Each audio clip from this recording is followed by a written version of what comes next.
Will you consider this?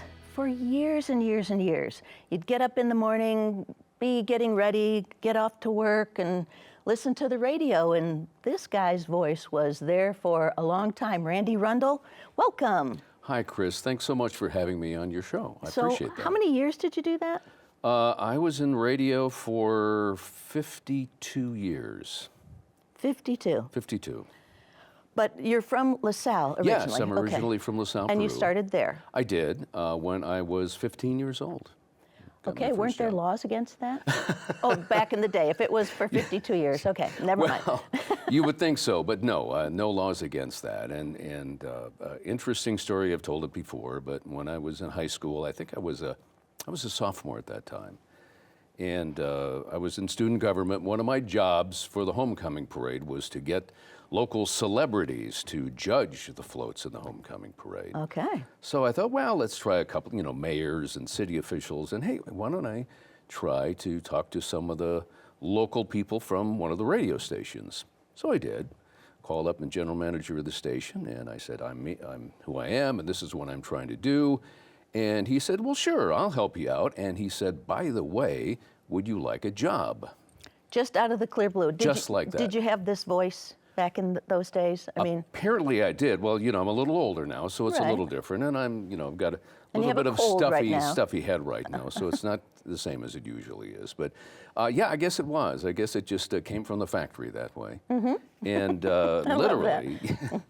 literally, I had never been in a radio station in my life. Okay. And I said, sputtered a little bit, because I wasn't doing anything, just a high school kid, working at the gas station is what I was doing. All right, well. And the rest is history. I was in the radio station the next day, first saw one, and then 2 days later, I happened to be doing second chair at a high school football game in the Chicago suburbs on the radio, which I had never, ever done in my entire life.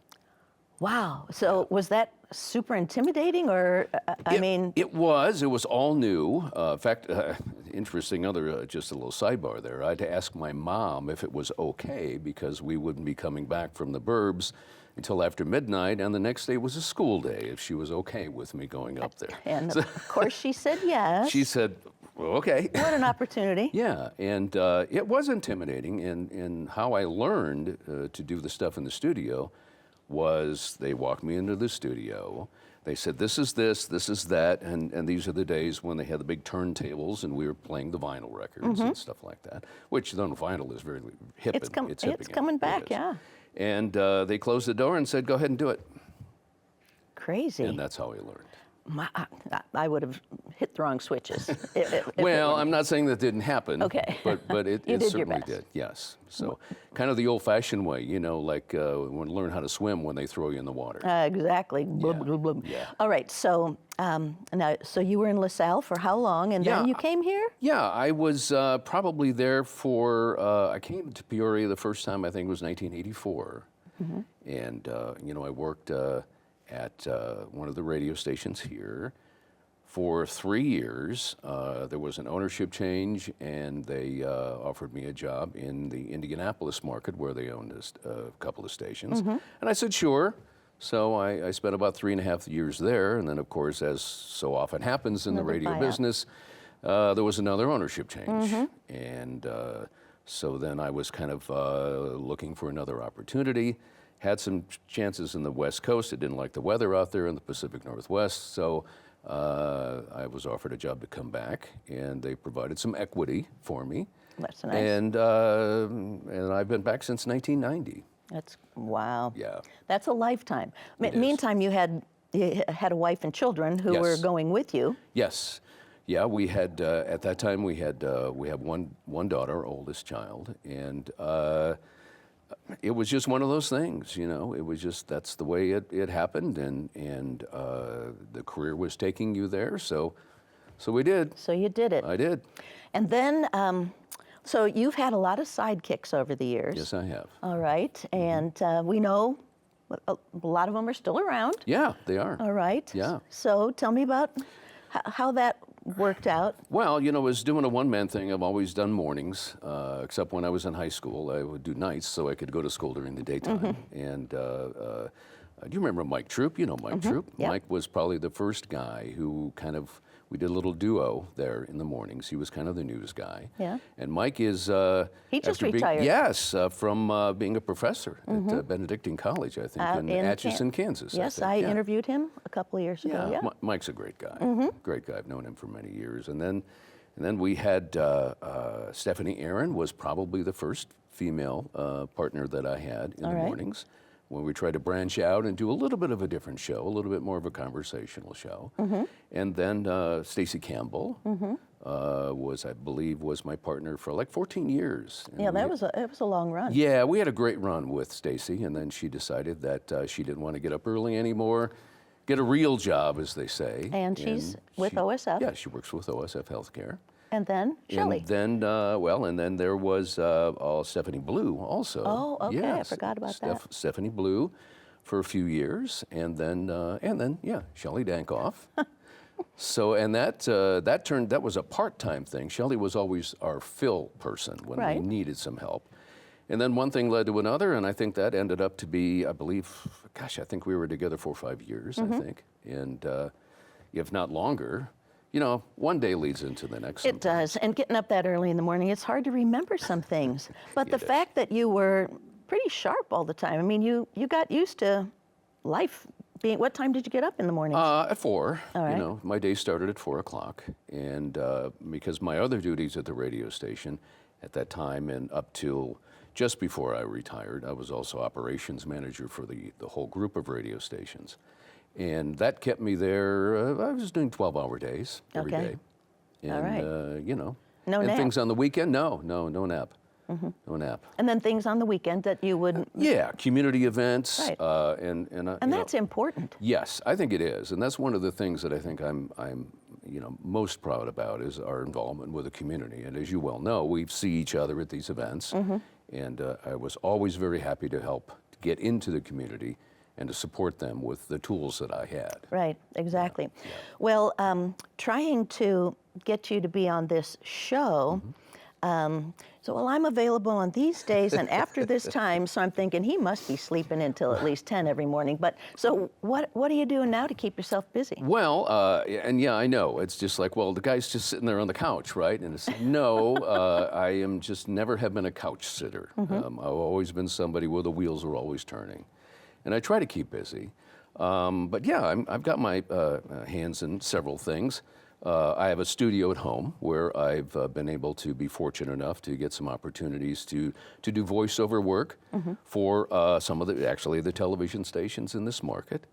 I've done some on-camera work also for another one of the stations, doing some of those things. Oh, we did a local parade broadcast, the Festival of Lights. We did those live, things such as that. Well, you did the recordings for those too. Yes. Right, okay. Yeah, and I do, my voice appears in the Winter Wonderland for the Festival of Lights that they do. And I've been fortunate also to be able to do some commercial work, some narrations and things such as that to keep active, to keep busy, to put in a couple bucks in the cookie jar, those kind of things. And I'm also working in the self-titled vehicle relocation business with a local automotive group. Tell me about that. So somebody buys a car or somebody wants a car in another market and then you get to drive it? Yeah, pretty much. Okay. Yeah, that's how it works. And it's always great to be able to deliver a brand new car to the owner. They're so happy with it. And these days, a lot of the buying is online buying as well. And then, for example, we have buyers that come in from all over the country.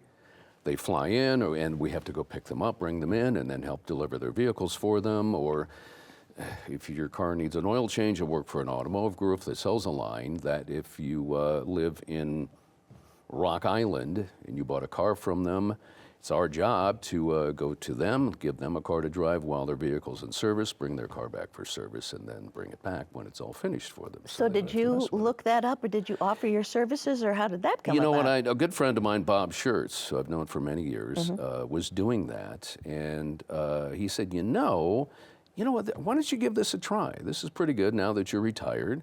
And so I just went in and talked to them, and they said, well, sure, come on, start it. Let's go ahead and go.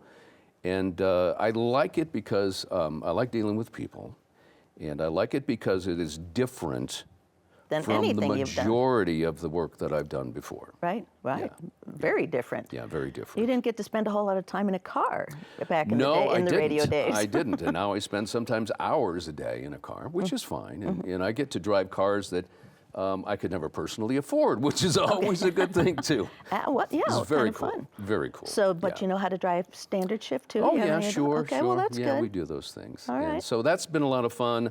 I also refinish antique furniture in my spare time as well. All right. So, you keep some, or you're just doing it for other people? Or? I've done a couple of things.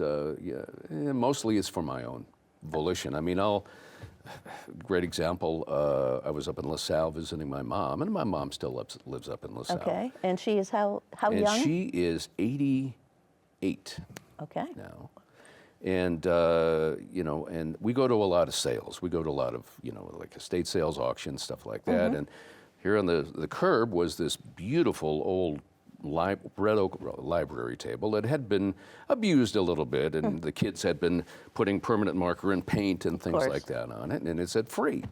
So then I wheeled around, and it was a curb find, basically. So I took it apart, took it home, and I've refinished it, and it's turned out beautiful. Beautiful. Yes. That's so much fun, isn't it? And it's, sometimes you're on the hunt, but if you're not on the hunt and you find one of those things, it really is a lot of fun. Well, it is a lot of fun. It's like, hey, this is very, very cool. Yeah. So, but so I'm doing some things, to keep busy. Did you refinish antiques before that in your spare time when you were in radio, or this is just something new? I was always kind of into DIY things, Okay. some home improvement things and doing things that I'd never really gotten into that business, the specific refinishing business, other than when I had to, refinish a whole house full of crown molding or whatever, which is always That's always a fun. lot of time consuming Right. work. But I just decided, hey, why not? I've got the time, and I've always been interested in it, so kind of jumped into it, dipped my toe in it, and it's been something that has worked out real well. So these are antiques, not mid-century. Yeah, well, this one that I'm talking about, the library table, is probably from around 1930, something along those lines. So it's pre-mid-century a little bit, but the rest of the stuff, some of the stuff I have is from before the turn of the late 1800s. Okay. Yeah. I'm going to have to see those. My house was built in 1890. So yes. I have a lot of those things too. Yeah. My kids aren't very excited about those things, but it is what it is. Hey, it's your place, right? It is. It's your It house. is. It's your house. Okay, so let's get back to driving cars. What's been the Yes. most fun car that you've driven so far? I think one of the most fun cars that I've driven has been an Aston Martin. That's one of my favorites. What year was it? It was a recent vehicle. It was, I think, around like a 2024. Okay. And then a Porsche 911 Carrera. That was a lot of fun to drive. And there have been many opportunities that I've been given to drive vehicles, as I said, that are just a little bit above my economic stratus. Yeah, well, you know what? And then you think about even if you could afford it, and then something goes wrong with the tire, and you got to pay, Yeah. several $100s for one tire. Yeah, Yeah, well, I mean, that kind of comes with the territory.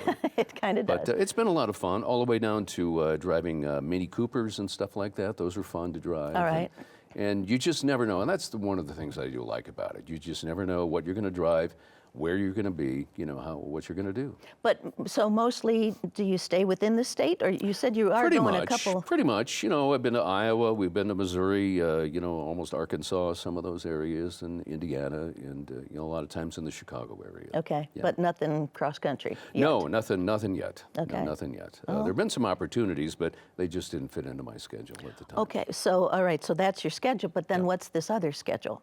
So you're doing a lot of stuff, for the community, and you're Yes. doing commercials and things. But so when you got back to me, it's like, okay, I can do it on these 3 days Yeah. after 11 o'clock. Right. So Right. what are you doing on those other days that you're not available? Well, those were some other appointments that I had. I had some medical appointments and some other things that Okay. that kind of took Medical my time. Just appointment. personal stuff. Okay, we don't just personal we don't stuff. care for the medical stuff anyway. Yeah. And then you got this cold now. You have grandchildren living in town. Yes, I do. You have two of your 3 children live here. That's correct. All yes. right. And then a couple of grandchildren. Yeah, my daughter has three daughters, who the oldest of which is in college right now.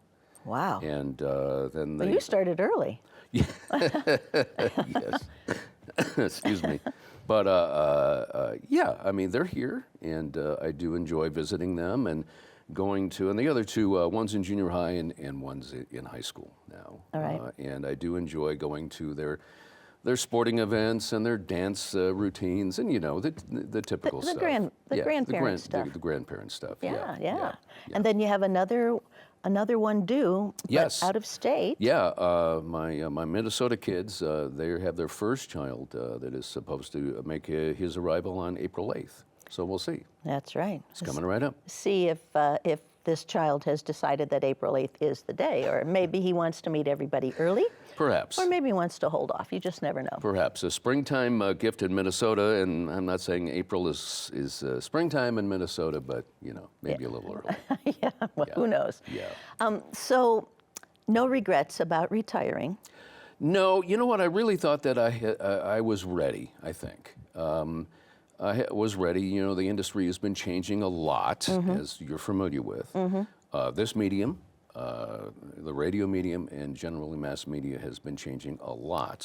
Since we started Yes. 50 years ago. Oh, Yeah. tremendously so. Yeah. And I just thought that it was time to put my energy into doing some things that I always kind of wanted to do, and just put myself out there and look at all of see what would happen. Well, you had feelers out that you didn't even know you had out. Yes. Just by virtue of what you were doing for a living. Yes, that's true. That is very true. And I want to be a little more aggressive with doing some more voiceover and voice acting and stuff, such of those types of things. But most of it has just kind of fallen into place.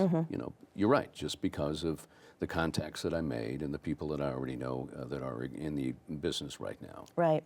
Now, you were really involved with Crittenden. Yes. And are you still? No, I have not been involved in Crittenden. A lot of that involvement, admittedly, came because of the tie with the media. Right.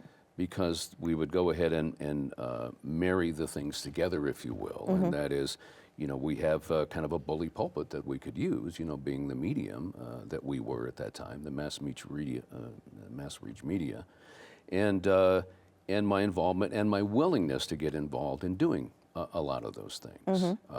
So I haven't done a lot of community work, but this is one of the things that I really hope to be able to put back on the front burner and get back involved in a lot of these things again. Well, now that they know that you're available and you want to do it, and you have your own ways to get things done. Yeah. You got your own studio too, so it's all good. Yeah, we do that, and I'm always willing to take a look at helping the community. I mean, we've done so many different events for so many different things. I was involved served on the local elementary school board of education for 14 years also. So, I mean, those are things that I'm very willing to do and get back into doing some of those things again. And you now have some time. Yes. And you'd be available. Yes. When you're not driving a car off Well, somewhere. that's true. And the car thing is pretty much an on-demand thing. It's like, when you got time, do you have time to do this? And Right. Okay, well then come on, let's do this. And I've always envied people who were involved in organizations such as boards and things such as that. I always, excuse me, always had, I envied people who had a lot of time to do that. Or seemed like they had a lot of time. And I always thought that I could always do a better job if, I wasn't doing a day job that was keeping me busy for 12 hours a day. 12 hours a day and the hours that you were keeping. Yeah. So, but I think community involvement is very, very important. Very important. Yeah, and you're still involved. You still have your toe in the water. So out of all of the years that you did anything, what were some of the most fun memories that you have, or surprise moments that you had on the air with anybody you were interviewing, or any? Well, I think that, I was just talking to somebody about this the other day, and they were saying, I don't know about fun, but, we were around and in the media for several enormous events locally and in this country. Right.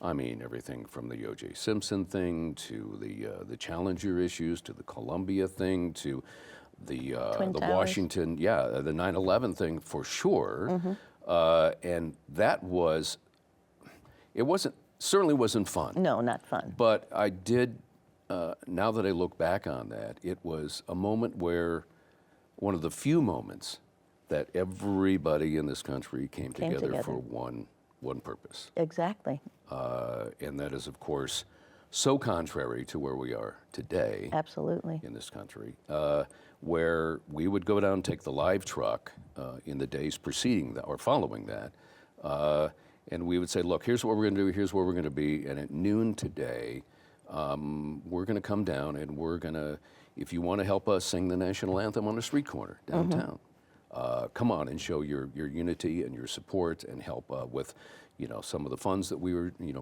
try to, raise money for, and people would just come out of the office buildings downtown and just join us, just on the spur of the moment thing like that. And that was like one of the things where we realized the power that we had when we were speaking to people. And secondly, that it was just an amazing show of unity on the part of everyone. And really, and radio is different than television. Really, you were influencers, and radio, they are influencers. Yes, media is one of the original influencers. There's no question about that. And a lot of times we don't realize what power that we do have. Yeah, exactly. With the people that we are speaking with, or people that are watching us, or whatever the situation is. And that's kind of frightening. Well, it is. It is. It is. And then, we try to get involved in another, was the Washington tornado of 2013. Oh, yeah. Where, what an incredibly tragic event. However, And it was on a Sunday. Yes, it was a Sunday. And were you called in then, or? Well, first of all, I heard it out my back door because it just missed my home by about 300-400 yards. Oh, wow. And then, yes, we immediately went in, and I don't think I left the radio station for a couple of days at that point. And it was also, it allowed us to help and to bring the community together. We would go from place to place, collecting donations. And let people know what needed to be done. Yes. Yeah. And it was a tragic event, of course. Unfortunately, a few people did lose their lives, and hundreds of homes and everything like that were just damaged or destroyed. It was a terrible thing. But what we tried to do is, and the same thing that all the media did, was to try to present the facts, and here's what this is, and here's what you can do now. But it was another way that we could actually meet face to face with people, thanking them for their support and coming out. Well, and also talking to people to find out what their needs were. Yes. Or to find those original, like, I remember one story where the woman found her grandmother's engagement ring or something in all of the rubble. Yeah. Just those miraculous kinds of things. Yeah. It's fun to be part of that. It is. It really is. And those are the things that really make, and this, you've experienced this, make it very rewarding to do sometimes the things that you do. You've been a part of it in some way. Yes. All right, so we have just a couple minutes left. Your wife has she's not given you a big, long honey-do list, but what is your bucket list? My bucket list, our bucket list, is actually to do some more traveling. We have been tent campers for a few years. Okay. And it's time to get the old people off the ground. So because it's harder to get up. It now. is a little bit harder to get up. You would be amazed at how it's difficult sometimes to get up off an air mattress that's only about 8 inches off the ground. Yes. Yeah, it shifts. I do know how that works. Yes. So we went ahead and purchased a camper. All right. In late last year, in the fall. And that's kind of one of my projects right now, is to make sure to get that ready to go, and to go and take it to different places in the country that we have not seen before. That sounds like a really fun idea. Yeah. So who will make the list for the travel? Will your wife do that? Or? My wife is a great list maker. Okay. And I'm occasionally a decent list doer. Let's put it that way. All right. Okay. But Yeah. now, is she your helper? So she will. Is she your really good co-pilot Oh, while no you're question. driving, and then Oh, she's no got question. the map and you're ready to go? Absolutely, absolutely. And of course, these days, all you need is a phone and GPS, and you're good to go. Exactly. Until it gives you a wrong direction. Well, then sometimes it does take you through, like, it's like, where am I going? Yeah. Well, thanks for sharing it, Randy. It's so good to see you. See you too, Chris. And I It's been a hope little while since I've hope Doug and everybody in the family's doing well. You know what? Any better? I don't know. But all these grandkids, they're a lot of fun. You'll probably take that camper to Minneapolis, too. I think so. I'm not sure that the HOA in my son's neighborhood would enjoy that, to have us in the driveway, that's It's for the way sure. it goes. Thanks so much for being with me, You're very Randy. welcome, and thanks again for having me. Oh, absolutely. And I'm sure you enjoyed catching up with Randy. So until next time, be well.